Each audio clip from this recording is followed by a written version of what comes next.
Hello and welcome to Tabletop Oddity. My name is Jay and today I'm going to be giving you like 5 very basic hobby tips. I say hobby tips, it's like an eclectic mix of just recommendations and suggestions. If you're a beginner, either new to Legion or new to the hobby in general. Sorry Pat, just doing a shake there as he is a dog. And speaking of what is in this room, those who are familiar with the channel will realise that this is a new room. That is because we have moved house. We're not all fully settled in, but this is the first video I am recording from the new house. And I'll sort out the lighting as best I can another time, but for now we'll get straight onto it. So the first recommendation I'm going to give you is whatever game you are playing, if you can, try and use a list builder. It's a lot easier than going through maybe all of the cards, or even in 40k going through all of the the rule books and stuff like that. Obviously GW's list builder maybe not be the greatest. Battle Scribe's a good one, but in this case I'm going to very quickly talk about, well, we'll get onto that in a second, but we're actually going to talk about the Tabletop Admiral. I'll put a link to this and whatever we talk about in the video in the description below.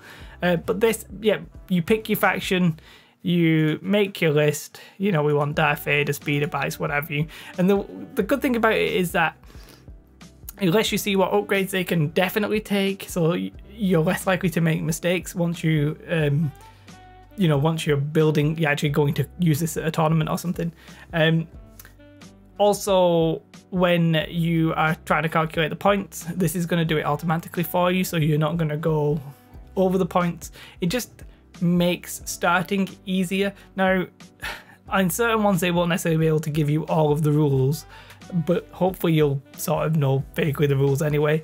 But in this case, for the Tabletop Admiral one, it pretty much gives you everything you need to like make your list and go away from there. So that's sort of like hobby tip number 1, is try and use a list builder. There's good reasons to do so that will just sort of help you, well, it'll help you not make mistakes, and then going forward it really helps you try different things.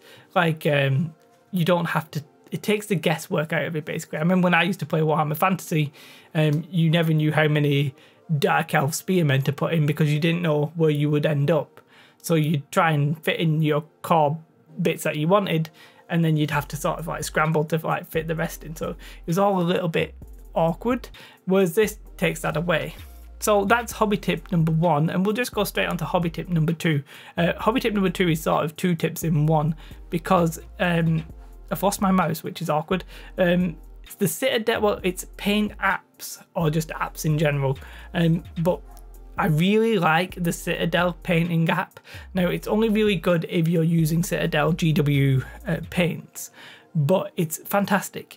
It's hard to show you just on pictures. I don't know if I'll throw up a video, but basically you can like pick a colour and then it will tell you how to highlight, how to make that colour basically. Now the models are obviously the GW models, so if you're playing 40k or, well, I think it's mainly 40k models, but if you're playing GW games, better. But you can see that they picked that, they want that green, and it'll show you like base, shade, your layer and your edge highlights kind of thing. It really like takes the guesswork out. I think I like a lot of when I'm looking at paint tutorials, I'm not necessarily looking at how to get better. I'm sort of just wondering what colours to use to achieve that same kind of effect, if that makes sense. You know, watching a video isn't going to improve my ability necessarily. Practice will do that. Whereas this, it just really helps with the what colours do you want. You know, like if you want white, it'll show you white. If you want like green, it'll show you green, etc. I don't recommend it if you're not using GW paints because they are GW colours. You could look at it just to sort of give you the idea, but really I wouldn't bother. The next app that I'm going to suggest is an app called Paint Rack. Both free, by the way. The GW one is free. Paint Rack, I'm fairly sure, is free. I'm not sure that it comes with an extra one. Basically, it lets you say, okay, well, what's the let's say the world, GW Death World Forest. If you put in on Paint Rack, you can then type that in, and then it'll you can look at other colours that are similar by different manufacturer, like War Paints or P3, whatever it is. It just lets you compare a colour that you found, like maybe somebody in a video said, oh, use this color, but you don't have that color. Maybe you have a completely different set of paints. It gives you the closest match. It also actually does other things like show you like opposite colors and complementary colors and contrasting colors and stuff like that. But you know, that not necessarily why I'm recommending it first and foremost here. So I really like having like the apps. I think they actually do a great job of getting across a lot of like basic painting tips, basically, or like not tips, but you know what I mean, the painting colors. My next hobby tip is keep a list of the paints that you use. Yep, we've got the apps to find the paints, but let's say you paint your fantastic looking model and in like 2 years time they release something similar. So let's say they do like a special, let's say you've done your Rebel Troopers for Star Wars Legion, but then they do like a slightly more advanced Scout Troop or whatever the hell they're called, but you want to keep the same sort of color scheme. But let's say instead of it being like 2-3 months away, it was like a year away. You're like, oh, what colors did I don't even own some of these paints. Like, what colors did I use? Just keep a little hobby list. My recommendation for actually keeping a list isn't to keep it on paper. I would suggest maybe getting Google Docs. It's completely free. You just need to have a Google Drive, and then every time you log in, you can have a Word document or whatever. You just keeps everything there. I love Google Docs. Like, I use it for everything whenever I need to not forget something, because even if I log off my PC, I never find it again. As long as I can log into that account, I can pretty much get that information. So that's my recommendation, is keep a list. Try and use Google Docs if you can. Next one, which is actually sort of similar, you can pre-mix colours and sort of keep them in dropper bottles or something like that, but it's definitely worth possibly doing if you're going to use washes. For example, in the for doing Stormtroopers in Star Wars Legion, you might mix quite a lot of Nuln Oil with Lamia Medium. You might just want to pre-mix some of that. I have a little bottle that I keep and I just shake it and use it whenever I need it. If you're going to use like loads of it, you can pre-mix and store it like that. It's worth just considering to sort of save yourself some time. So I think that's hobby tip number 4. And the last hobby tip for today, which I'll probably do its own subset of hobby tips, is to make your own terrain. Now, you need to be cautious with making your own terrain. You need to think whether or not the time and the effort is worth the savings that you'll get. So there's a few reasons to make terrain yourself rather than buying it. And it's generally, 1, it's customized to your taste. 2, it's cheaper. Now, there are some things that GW do, or for example, or some terrain makers do, that are so hard to like replicate for the price that I'm not necessarily sure it's worth doing. For example, I was going to do like a hedgehog style tree. So it's like a wire brush, and you buy a big long hedgehog and you trim it down and you put it on the base, and then you spray it green, and then you spray it with glue, and then you put your flock on it, and yeah, it would have looked completely very similar to ones that you could buy. And I think I calculated that I could basically spend like £25 to end up with about 20 trees. Or I bought these knock fir trees. If you really want to know, I'll put just remind me and I'll get you a link. And I think it was like £20 for 10. And you might be thinking, well, obviously it's £25. Yes and no. I just thought that the effort wasn't worth me making it myself. And that's even with, I could have made a YouTube video for it, but I couldn't do that to you. Like, I couldn't recommend something that I wasn't prepared to do myself. I just thought for like the cost to effort ratio, I might as well buy those trees. But there are a lot of things where it's actually worth doing yourself. Like hills, for example, if you can get the styrofoam, it's way easier and better to do your own hills.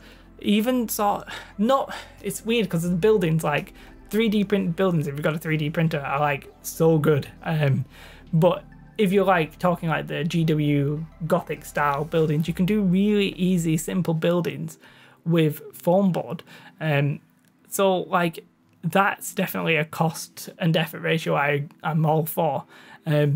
There's certain kinds of trees that I reckon look better, like I did my indoor trees, both my big ones and the fir trees. I reckon making them worthwhile. you have to be careful when you're making terrain. Is that it's very easy and tempting to just buy lots of materials and not get the full use out of those materials.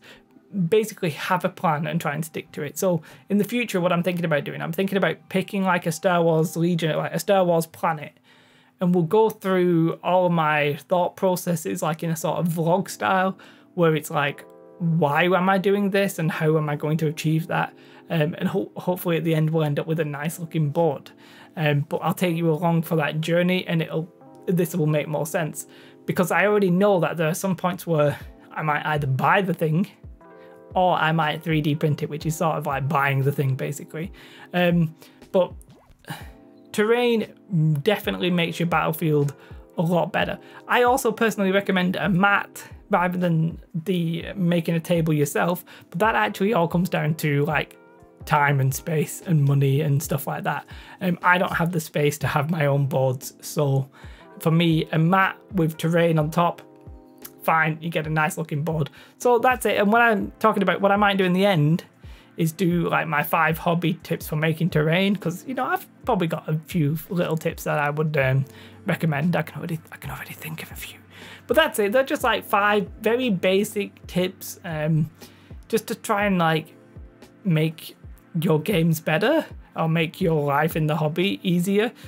List builder, paint apps. Keep a list of your paints, pre-mix your paints if you're going to use a lot of them, and make your own terrain to really improve your battlefield. Nothing revolutionary here. Hopefully I've put a convincing case across for them. And yeah, this is the new house, and there's like light coming through the window and all that kind of stuff, and I'm absolutely shattered. And I've got my hair going, I look like I'm going bald. I don't look like I'm going bald. I am probably just going to go bald. Yeah, I think that's everything. Hopefully you enjoyed this video. If you think you've got like new friends in the hobby, do feel free to share this video with them. That would greatly help me. Of course, you can like and subscribe. There's always the bell button, which apparently does nothing these days because YouTube's deciding not to bother with subscriptions or whatever. You're just going to like my video if you've seen it or not. There's Patreon and Element Games affiliate links and all that kind of stuff if you want that. Have a most beautiful day as ever, and goodbye. Bye, guys.